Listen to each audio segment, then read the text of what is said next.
Shalom, perkenalkan nama saya Jessica Amelia Berlaku dengan NIM 22190162 dari kelas 5D Akuntansi. Di sini saya akan mempresentasikan hasil tugas saya dengan mata kuliah Akuntansi Sektor Publik. Yang pertama, esai 1. Nomor 1, uraikan definisi regulasi publik. Regulasi publik adalah seperangkat aturan atau kebijakan yang ditetapkan oleh pemerintah untuk mengatur perilaku individu, organisasi, atau sektor dalam masyarakat. Yang kedua, sebutkan dan jelaskan tahapan dalam penyusunan regulasi publik. Yang pertama, identifikasi kebutuhan. Menentukan kebutuhan untuk regulasi produk berdasarkan analisis pasar, keamanan, kesehatan, dan lingkungan. Yang kedua, pengumpulan data dan penelitian. Mengumpulkan data terkait produk yang akan diatur, termaksud informasi, teknis, standar internasional, dan praktik terbaik. Yang ketiga, konsultasi dengan pemangku kepentingan. Melibatkan pemangku kepentingan, termaksud produsen, konsumen, dan lembaga terkait untuk mendapatkan masukan dan perspektif yang berbeda. Yang keempat, perumusan draft regulasi. Menyusun draft regulasi yang mencakup definisi produk, standar kualitas, prosedur pengujian, dan persyaratan labeling. Yang kelima, uji coba dan penilaian. Melakukan uji coba terhadap draft regulasi untuk menilai dampaknya di lapangan. Yang keenam, pengesahan. Mengajukan draft regulasi untuk disahkan oleh lembaga atau entitas yang berwenang, seperti badan legislatif atau lembaga pemerintah. Yang ketujuh, sosialisasi dan pelatihan. Melakukan sosialisasi kepada pemangku kepentingan tentang regulasi yang telah disahkan. Yang kedelapan, implementasi. Menerapkan regulasi dalam praktik. Yang kesembilan, monitoring dan evaluasi. Memantau pelaksanaan regulasi dan mengevaluasi efektivitasnya secara berkala. Hasil evaluasi dapat digunakan untuk melakukan revisi atau penyesuaian regulasi. Nomor 3, sebagai sebuah siklus proses-proses dalam akuntansi sektor publik saling terkait dan mempengaruhi satu sama lain. Berikan alasan dan contohnya. Alasan keterkaitannya adalah setiap proses dalam akuntansi sektor publik seperti perencanaan anggaran, pelaksanaan anggaran, pencatatan transaksi, pelaporan keuangan, audit, evaluasi, bekerja secara sinergis. Kesalahan atau ketidaktepatan dalam satu proses akan mempengaruhi keseluruhan siklus. Misalnya, perencanaan yang buruk bisa menyebabkan keseluruhan dalam pelaksanaan anggaran, dan jika pencatatan transaksi tidak akurat, laporan keuangan juga akan terganggu, yang akhirnya akan berimbas pada hasil audit dan evaluasi yang tidak akurat pula. Hasil evaluasi tersebut kemudian digunakan untuk perencanaan anggaran di masa mendatang. Contoh keterkaitannya, dalam perencanaan anggaran, jika pemerintah salah mempertarahkan kebutuhan dana untuk proyek pembangunan infrastruktur, misalnya dengan anggaran terlalu kecil, maka pada tahap pelaksanaan anggaran, proyek tersebut mungkin mengalami kekurangan dana di tengah jalan. Hal ini akan mempengaruhi pencatatan dan pelaporan karena biaya-biaya yang belum dianggarkan harus dimasukkan secara darurat atau menyebabkan laporan keuangan mencatat adanya defisit laporan keuangan yang tidak sesuai, akan mempengaruhi audit, di mana auditor akan menemukan kesalahan atau kekurangan dalam pengelolaan dana. Hasil audit ini kemudian digunakan untuk memperbaiki perencanaan anggaran di masa depan. Yang keempat, sebutkan pihak-pihak yang terkait dalam tahapan perencanaan publik. Yang pertama, pemerintah. Kedua, masyarakat. Ketiga, lembaga swadaya masyarakat atau LSM. Yang keempat, akademisi. Kelima, sektor swasta. Keenam, media. Nomor 5, berkisar pada apa sajakah rumusan permasalahan dalam masyarakat? Coba sebutkan. Yang pertama, ekonomi. Kedua, sosial. Ketiga, lingkungan. Keempat, kesehatan. Kelima, politik. Keenam, infrastruktur. Sebutkan 3 tahapan penting dalam pembahasan draft regulasi publik. Jelaskan. Yang pertama, persiapan. Pada tahap ini, penyesuaian draft regulasi dilakukan dengan melibatkan analisis masalah yang akan diatur. Yang kedua, pembahasan dan konsultasi publik. Setelah draft regulasi disusun, tahap ini melibatkan diskusi dengan berbagai pihak, termasuk masyarakat, LSM, dan sektor swasta. Yang ketiga, pengesahan dan implementasi. Setelah revisi berdasarkan masukan dari publik, draft regulasi mengajukan untuk disetujui oleh lembaga legislatif atau pihak berwenang lainnya. Nomor 7, dalam tahap pengesahan dan pengundangan regulasi publik, mengapa tahap penyebarluasan atau sosialisasi regulasi publik harus dilakukan? Berikan penjelasannya. Tahapan penyebarluasan atau sosialisasi regulasi publik harus dilakukan karena beberapa alasan penting, yaitu yang pertama, pemahaman masyarakat. Sosialisasi membantu masyarakat memahami isi dan tujuan regulasi tanpa pemahaman yang jelas. Masyarakat mungkin tidak menyadari hak dan kewajibannya yang dapat mengakibatkan ketidakpatuhan. Yang kedua, partisipasi publik. Dengan sosialisasi, masyarakat dapat terlibat aktif dalam proses implementasi regulasi. Mereka dapat memberikan masukan, kritik, atau saran yang bermanfaat sehingga regulasi dapat lebih relevan dan efektif. Yang ketiga, peningkatan akuntabilitas. Ketika masyarakat diinformasikan tentang regulasi, mereka dapat lebih mudah mengawasi pelaksanaannya. Ini mendorong pemerintah dan pihak berwenang untuk bertindak transparan. Yang nomor 8, siapakah perancang regulasi akuntansi sektor publik? Perancang regulasi akuntansi sektor publik biasanya melibatkan beberapa pihak. Yang pertama, Badan Pemeriksa Keuangan atau BPK. Yang kedua, Kementerian Keuangan. Yang ketiga, Ikatan Akuntan Indonesia atau IAI. Yang keempat, organisasi internasional. Nomor 9, apakah yang dimaksud dengan judicial review? Judicial review adalah proses di mana pengadilan mengevaluasi dan menentukan keabsahan suatu tindakan atau keputusan yang diambil oleh lembaga pemerintah, termasuk undang-undang, peraturan, atau kebijakan. Nomor 10, kewajiban negara adalah berupa pelaksanaan tugas-tugas pemerintah sesuai dengan pembukaan UUD 1945. Sebutkan kewajiban negara tersebut. Yang pertama, melindungi segenap bangsa dan seluruh tumpah darah Indonesia. Yang kedua, memajukan kesejahteraan. Yang ketiga, mencerdaskan kehidupan bangsa. Yang keempat, ikut serta dalam perdamaian dunia. Studi kasus 1. Studi kasus 1 dalam artikel berjudul UU Keuangan Negara dan Soal Kebocoran. Nomor 1, diskusikan tentang posisi regulasi keuangan dalam permasalahan yang ada dalam artikel Undang-Undang Keuangan Negara dan Soal Kebocoran. Dalam konteks artikel Undang-Undang Keuangan Negara dan Soal Kebocoran, posisi regulasi keuangan sangat krusial dan mengatasi permasalahan yang berkaitan dengan transparansi, akuntabilitas, pengelolaan keuangan publik. Ada beberapa poin yang didiskusikan, yaitu yang pertama, dasar hukum. Untuk pengelolaan keuangan, Undang-Undang Keuangan Negara menyediakan kerangka hukum yang jelas untuk pengelolaan dan pengawasan keuangan negara. Ini mencakup perencanaan, pelaksanaan, dan pertanggungjawaban anggaran, yang sangat penting untuk mencegah kebocoran. Yang kedua, transparansi dan akuntabilitas. Regulasi keuangan bertujuan untuk meningkatkan transparansi dan pengeluaran anggaran. Dengan adanya regulasi yang ketat, masyarakat dapat lebih mudah mengawasi penggunaan anggaran. Yang ketiga, pencegahan korupsi dan kebocoran. Regulasi yang efektif dapat membantu mendeteksi dan mencegah praktik korupsi dan kebocoran anggaran. Proses audit dan pengawasan yang diatur dalam undang-undang menjadi alat penting untuk mengidentifikasi penyimpangan. Nomor 2, bagaimana regulasi keuangan harus disusun dengan berbagai permasalahan lapangan seperti dalam artikel Undang-Undang Keuangan Negara dan Soal Kebocoran. Dalam menyusun regulasi keuangan yang efektif, terutama dalam konteks permasalahan yang diangkat dalam artikel Undang-Undang Keuangan Negara dan Soal Kebocoran, beberapa langkah penting yang perlu diambil. Yang pertama, analisis permasalahan.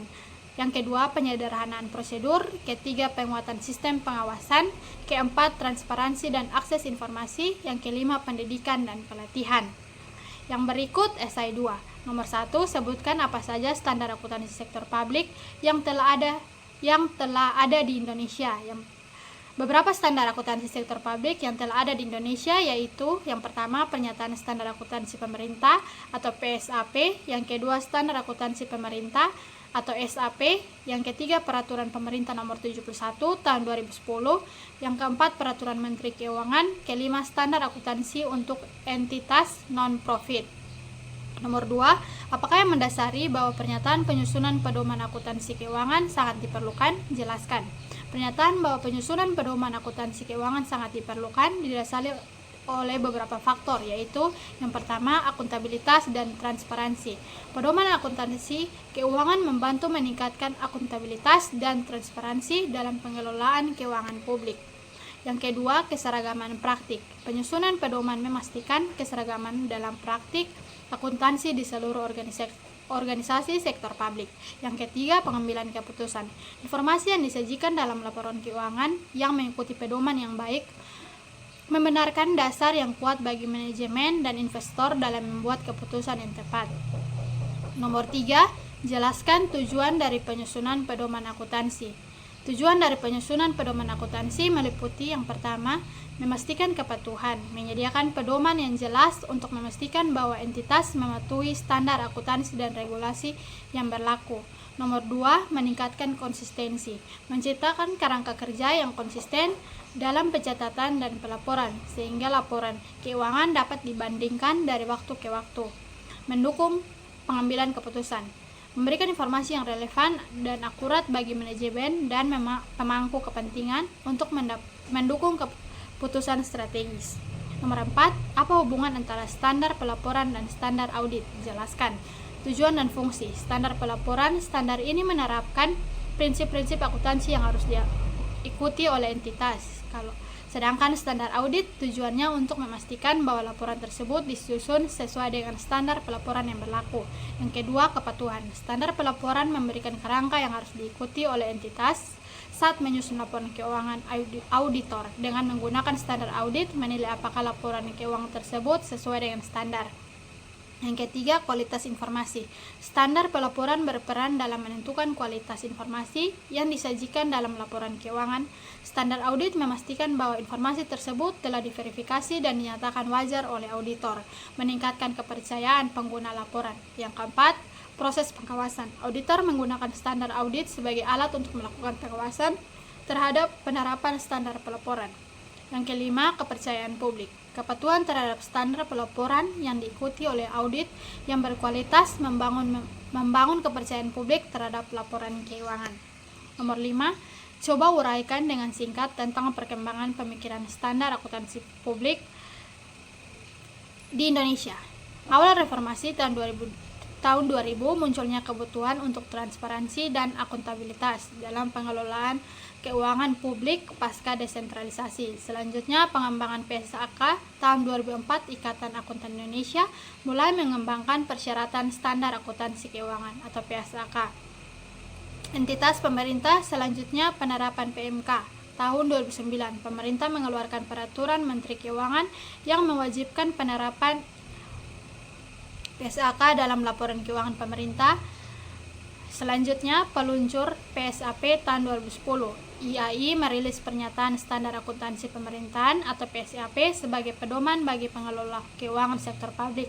Selanjutnya, revisi dan penyempurnaan PSAP terus direvisi untuk meningkatkan kesesuaian dengan praktik internasional dan menjawab kebutuhan akuntabilitas. Selanjutnya, integrasi dengan IPSAS, upaya untuk mengintegrasikan dengan International Public Sector Accounting Standard IDSAS guna menggunakan kualitas laporan keuangan sektor publik. Nomor 6, sebutkan dan jelaskan tahap-tahap dalam penyusunan standar akuntansi. Yang pertama, desifikasi isu.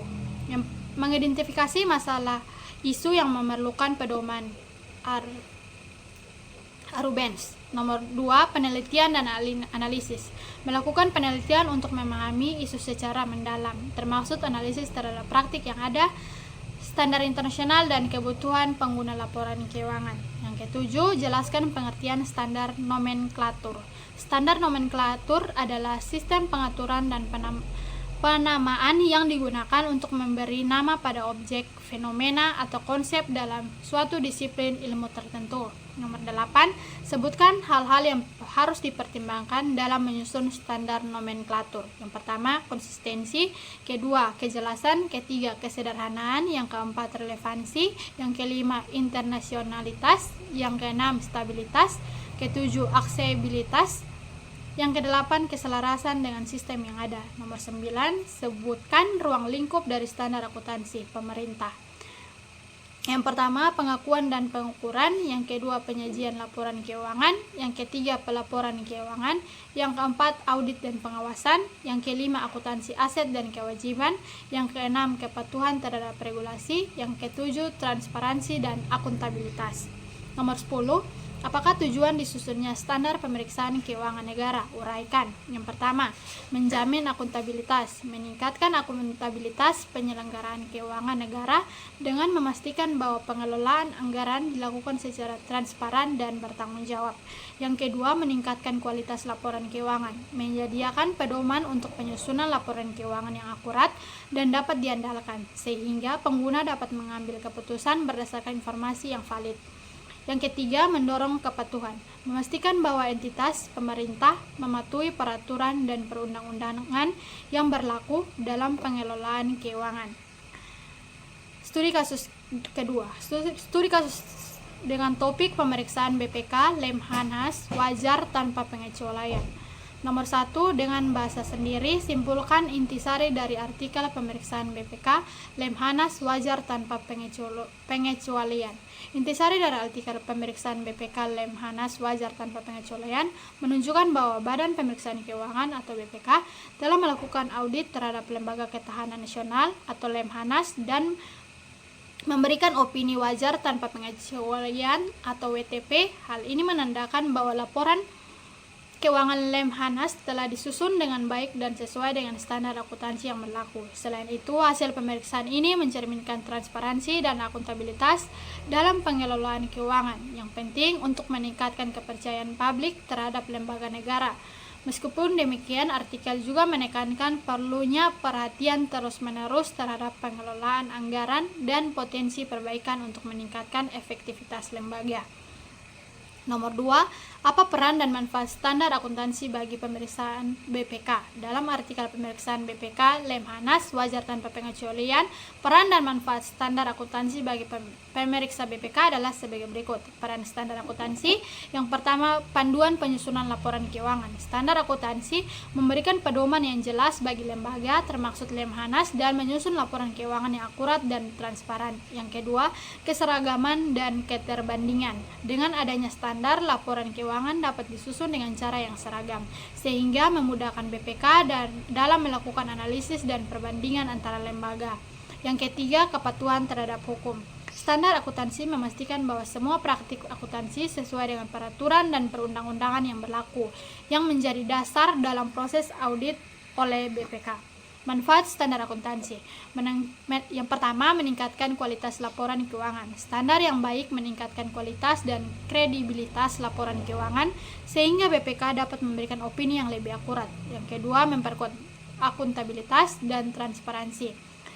Dengan mengikuti standar akuntansi, lembaga menunjukkan komitmen terhadap transparansi dengan akuntabilitas dalam pengelolaan keuangan yang penting untuk kepercayaan publik. Yang ketiga, memudahkan proses audit. Standar akuntansi yang diterapkan secara konsisten mempermudah BPK dalam melakukan pemeriksaan dan memberikan rekomendasi untuk perbaikan.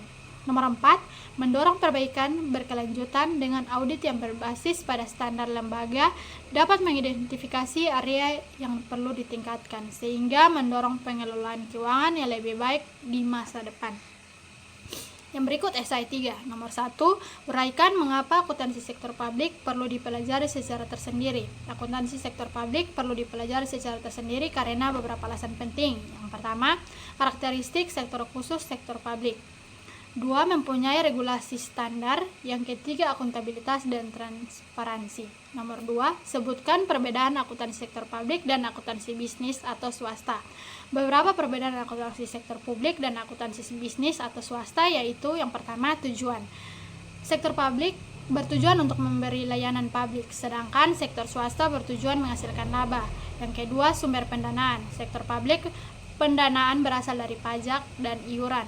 Sedangkan sektor swasta, pendanaan berasal dari penjualan produk dan jasa. Yang ketiga, regulasi dan standar sektor publik.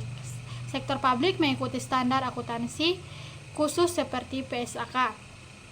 Sedangkan sektor swasta mengikuti standar akuntansi komersial. Yang keempat, pelaporan keuangan. Sektor publik, laporan mencakup laporan kinerja dan anggaran. Sedangkan sektor swasta, laporan terdiri dari laporan laba rugi, neraca, dan laporan arus kas. Yang kelima, pengukuran kinerja. Sektor publik menggunakan indikator kinerja yang berfokus pada hasil dan dampak sosial. Sedangkan sektor swasta menggunakan indikator kinerja yang berfokus pada profitabilitas dan return of investment atau ROI. Nomor 3, sebutkan contoh keunikan akuntansi sektor publik. Yang pertama, basis akuntansi. Sektor publik sering menggunakan basis akrual, tetapi juga dapat menggunakan basis kas, tergantung kebijakan. Yang kedua, sumber pendanaan. Pendanaan berasal dari pajak, sumbangan, dan hibah yang mempengaruhi cara laporan keuangan disusun. Nomor 4, akuntansi sektor publik di Indonesia sangat jauh ketinggalan bila dibandingkan dengan akuntansi sektor swasta. Jelaskan pernyataan tersebut. Pernyataan bahwa akuntansi sektor publik di Indonesia jauh ketinggalan dibandingkan dengan akuntansi sektor swasta dapat dijelaskan dengan beberapa aspek, yaitu aspek adopsi standar akuntansi, yang kedua aspek kualitas sumber daya manusia, yang ketiga aspek penggunaan teknologi, yang keempat aspek regulasi dan birokrasi, yang kelima aspek transparansi dan akuntabilitas, yang keenam aspek budaya organisasi. Kombinasi dari aspek-aspek ini menyebabkan akuntansi sektor publik di Indonesia belum sebanding dengan sektor swasta dalam hal praktik, teknologi, dan transparansi. Yang kelima, sebutkan beberapa perbedaan antara laporan keuangan sektor publik dan laporan keuangan sektor swasta menurut Licklerman dan Taylor dalam Henley et al.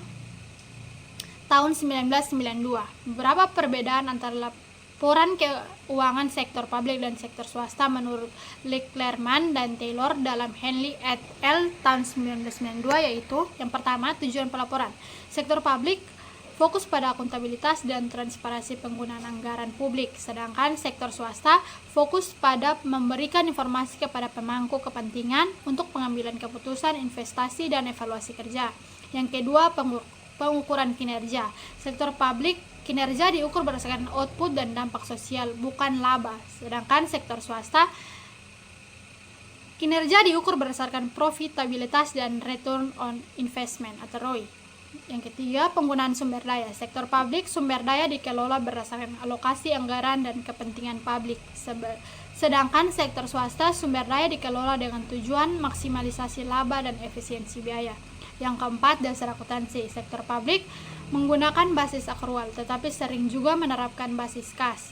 Sedangkan sektor swasta umumnya menerapkan basic akrual secara konsisten. Yang kelima, pemangku kepentingan. Sektor publik memiliki banyak pemangku kepentingan termasuk masyarakat yang memerlukan laporan untuk memastikan akuntabilitas.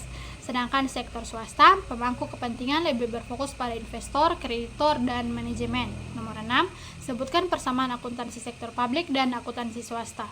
Beberapa persamaan antara akuntansi sektor publik dan akuntansi swasta yaitu: pertama,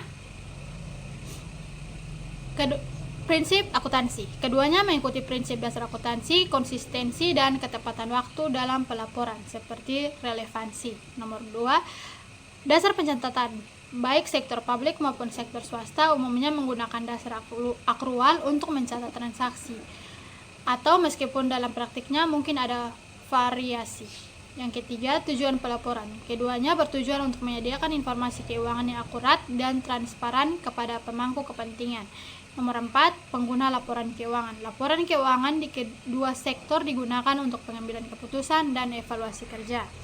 Yang kelima, pengelolaan sumber daya. Keduanya bertanggung jawab dalam mengelola sumber daya secara efisien dan efektif.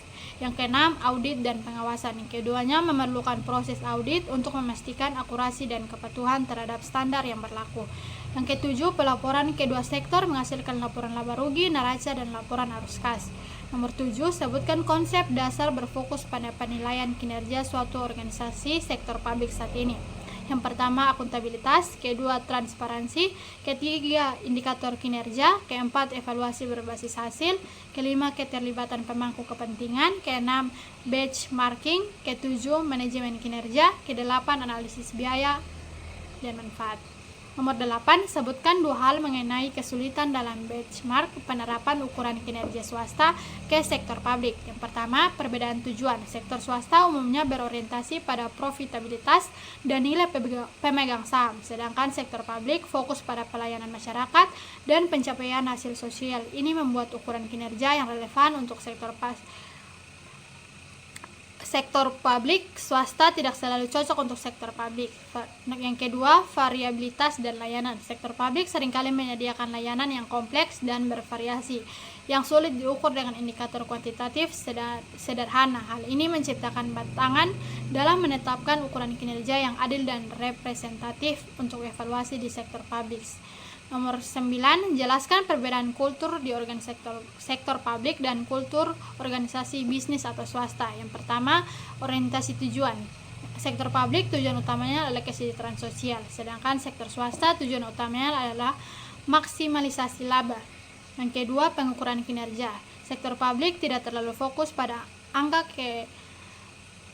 keuangan, sedangkan sektor swasta kinerja diukur berdasarkan metrik keuangan. Yang ketiga, hubungan dengan pemangku kepentingan.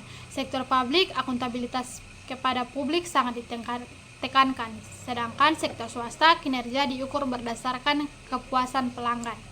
Nomor 10, sebutkan dasar hukum organisasi sektor publik dan organisasi swasta.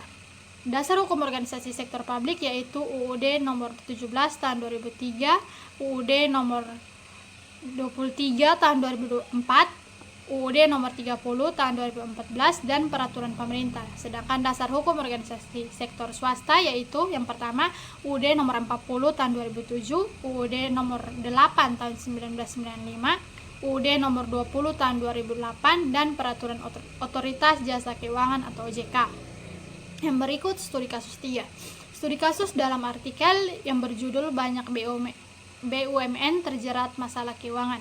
Yang pertama, apa yang menjadi persoalan artikel dalam banyak BUMN terjerat masalah keuangan, khususnya yang terkait antara pengelolaan keuangan di organisasi publik atau swasta. Bagaimana dengan terjadi perusahaan swasta? Dalam artikel berjudul banyak BUMN terjerat masalah keuangan, ada beberapa persoalan utama yang mungkin diangkat, meliputi yang pertama, pengelolaan keuangan yang buruk. Banyak BUMN mengalami masalah karena pengelolaan keuangan yang tidak transparan dan akuntabel, sering kali disebabkan oleh kurangnya pengawasan. Yang kedua, korupsi dan penyalahgunaan kekuasaan. Kasus korupsi yang melibatkan pejabat BUMN dapat mengakibatkan kerugian finansial yang besar, menciptakan ketidakpercayaan publik. Yang ketiga, efisiensi operasional. BUMN seringkali terjebak dalam birokrasi yang membuatnya kurang efisien dibandingkan dengan perusahaan swasta yang dapat beradaptasi lebih cepat terhadap perubahan pasar. Yang berikut esai 4. Nomor 1, apa yang dirumuskan dalam kerangka konseptual akuntansi sektor publik? Yang dirumuskan dalam kerangka konseptual akuntansi sektor publik yaitu yang pertama, tujuan laporan keuangan, yang kedua, karakteristik kualitas, yang ketiga, elemen laporan keuangan, yang keempat, pengukuran dan pengakuan, yang kelima, pengguna laporan keuangan. Nomor 2, sebutkan tujuan dari kerangka konseptual akuntansi sektor publik. Tujuan dari kerangka konseptual akuntansi sektor publik meliputi yang pertama, menyediakan dasar untuk pertanggungjawaban kepada masyarakat, yang kedua, meningkatkan transparansi dalam laporan keuangan, yang ketiga, memberikan informasi yang relevan untuk pengambilan keputusan, yang keempat, menjamin bahwa laporan keuangan memenuhi standar kualitas, yang kelima, memberikan pedoman untuk pengembangan kebijakan dan praktik akuntansi di sektor publik. Nomor 3, sebutkan dan jelaskan asumsi akuntansi. Yang pertama, asumsi entitas atau entity assumption, menyatakan bahwa kegiatan ekonomi suatu entitas harus dipisahkan dari kegiatan ekonomi pemilik atau entitas lain. Yang kedua, asumsi kelangsungan hidup, mengasumsikan bahwa entitas akan terus beroperasi dalam jangka waktu yang tidak terbatas. Yang ketiga, asumsi periodisitas, menyatakan bahwa kegiatan bisnis dapat dibagi menjadi periode waktu tertentu, misalnya bulanan, kuartalan, dan tahunan, untuk tujuan pelaporan keuangan. Asumsi dasar akuntansi akrual mengharuskan pengakuan bahwa pendapatan dan biaya diakui saat terjadi, bukan saat kas diterima atau dibayarkan, untuk memberikan gambaran yang lebih akurat tentang kinerja keuangan. Nomor 4, apa yang dimaksud dengan karakteristik kualitatif akuntansi sektor publik? Karakteristik kualitatif akuntansi sektor publik adalah atribut yang memastikan informasi keuangan yang disajikan relevan, dapat dipercaya, dan bermanfaat bagi pengguna laporan. Nomor 5, jelaskan bagaimana sebuah informasi dianggap relevan. Sebuah informasi dianggap relevan jika memenuhi beberapa kriteria berikut. Yang pertama, keterkaitan dengan keputusan. Informasi harus berkaitan langsung dengan keputusan yang akan diambil. Yang kedua, dapat memprediksi masa depan. Informasi yang menyediakan wawasan atau proyeksi mengenai wawasan peristiwa yang akan datang, seperti tren pendapatan atau pengeluaran. Yang ketiga, memberikan wawasan tentang kinerja masa lalu. Informasi yang mencerminkan kinerja keuangan atau operasional di masa lalu juga relevan. Nomor 6, jelaskan apa yang dimaksud dengan kualitas perencanaan publik. Kualitas perencanaan publik adalah tingkat efektivitas, efisiensi, dan relevansi dari proses perencanaan yang dilakukan oleh pemerintah atau lembaga publik untuk memenuhi kebutuhan masyarakat. Nomor 7, sebutkan dan jelaskan unsur-unsur dari pengelolaan berbasis kegiatan yang dapat juga menjadi penentu kualitas pelaksanaan realisasi anggaran publik. Yang pertama, perencanaan.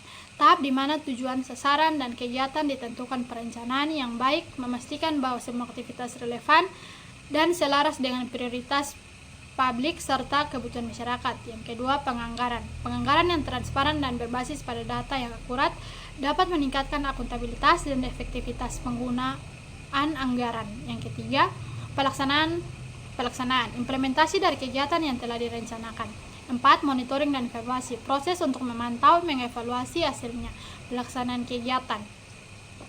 Akuntabilitas. Bertanggung jawab terhadap penggunaan anggaran dan hasil yang dicapai. Yang keenam, partisipasi publik. Keterlibatan masyarakat dalam perencanaan dan pelaksanaan kegiatan.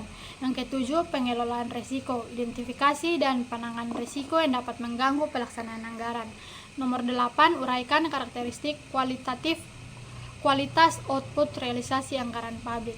Yang pertama, relevansi. Output yang dihasilkan harus sesuai dengan kebutuhan dan prioritas masyarakat. Yang kedua, efektivitas.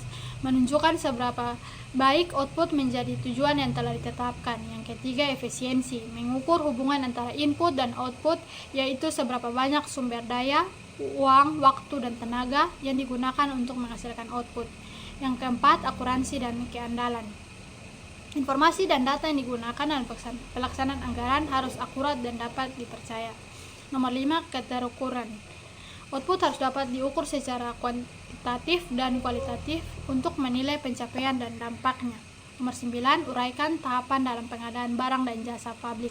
Yang pertama, perencanaan. Menyusun rencana pengadaan yang mencakup kebutuhan barang dan jasa, anggaran, dan jadwal pelaksanaan. Yang kedua, pengumuman dan pendaftaran. Mengumumkan rencana pengadaan melalui media yang sesuai dan menerima pendaftaran dari calon penyedia barang dan jasa yang berminat. Pengadaan dokumen tender. Menyusun dan mendistribusikan dokumen tender yang berisi syarat-syarat, spesifikasi teknis, dan kriteria evaluasi. Yang keempat, pelaksanaan tender. Mengadakan proses tender baik secara terbuka maupun terbatas, termaksud klarifikasi jika diperlukan. Yang kelima, evaluasi penawaran. Menganalisis dan menilai penawaran yang masuk berdasarkan kriteria yang telah ditentukan. Yang keenam, penetapan pemenang. Menentukan penyedia yang terpilih berdasarkan hasil evaluasi dan menyusun berita acara. Yang ketujuh, pengumuman pemenang. Mengumumkan pemenang bender kepada publik dan pihak-pihak terkait. Yang kedelapan, penandatangan kontrak. Mengadakan perjanjian kontrak antara pihak penyedia dan pengguna anggaran. Yang kesembilan, pelaksanaan kontrak. Memantau dan memastikan pelaksanaan barang atau jasa sesuai dengan ketentuan yang disepakati. Yang kesepuluh, pengawasan dan evaluasi. Melakukan pengawasan terhadap pelaksanaan kontrak dan mengevaluasi hasil pengadaan. Yang kesebelas, penyelesaian dan syarat terima. Melakukan syarat terima barang atau jasa setelah selesai dilaksanakan. Nomor 10, jelaskan pengertian kualitas pelaporan sektor publik.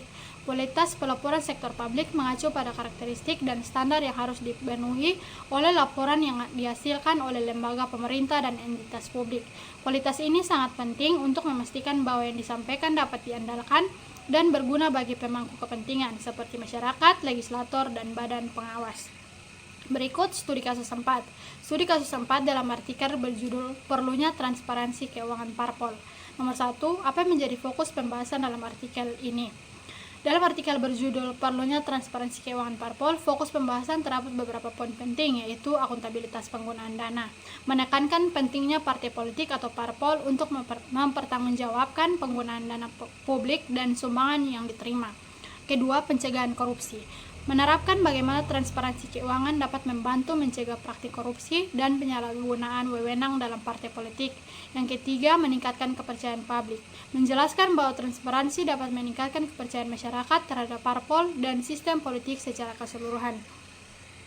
Yang keempat, regulasi dan kebijakan. Membahas perlunya kebijakan dan regulasi yang lebih ketat untuk mendorong parpol agar melaporkan keuangan mereka secara transparan. Yang kelima, peran teknologi. Menggali bagaimana teknologi dapat dimanfaatkan untuk memudahkan akses informasi keuangan dan partai kepada publik. Yang keenam, perbandingan dengan praktik internasional. Mungkin juga ada pembahasan mengenai bagaimana negara lain menerapkan transparansi keuangan untuk parpol dan dampaknya. Nomor 2, apa perlunya penerapan akuntansi dalam penerapan partai politik? Jelaskan. Penerapan akuntansi dalam partai politik atau parpol sangat diperlukan, terutama dalam konteks transparansi keuangan, karena beberapa alasan berikut. Yang pertama, transparansi dan akuntabilitas. Akuntansi yang baik memungkinkan partai politik untuk mencatat dan melaporkan semua transaksi keuangan secara jelas. Ini meningkatkan transparansi sehingga publik dapat melihat bagaimana dana dikumpulkan dan digunakan. Yang penting untuk akuntabilitas. Nomor 2, mencegah korupsi dengan adanya sistem akuntansi yang transparan. Potensi penyalahgunaan dana dan praktik korupsi dapat diminimalisir. Akuntansi yang baik memberikan jejak audit yang jelas, memungkinkan pengawasan yang lebih efektif. Yang ketiga, pengelolaan anggaran yang efisien. Penerapan akuntansi membantu partai dalam merencanakan dan mengelola anggaran secara lebih efektif. Informasi keuangan yang akurat memungkinkan partai untuk membuat keputusan yang lebih tepat terkait penggunaan dana. Yang keempat, kepatuhan hukum. Banyak negara mengatur partai politik untuk melaporkan keadaan keuangan mereka. Dengan sistem akuntansi yang terstruktur, partai dapat memastikan kepatuhan terhadap peraturan tersebut dengan menghindari sanksi. Yang kelima, meningkatkan kepercayaan publik. Transparansi keuangan yang ditunjang oleh akuntansi yang baik dapat meningkatkan kepercayaan masyarakat terhadap parpol. Ini penting untuk legitimasi dan dukungan politik. Yang keenam, evaluasi kinerja. Melalui laporan keuangan, partai dapat mengevaluasi kinerja finansialnya dari waktu ke waktu.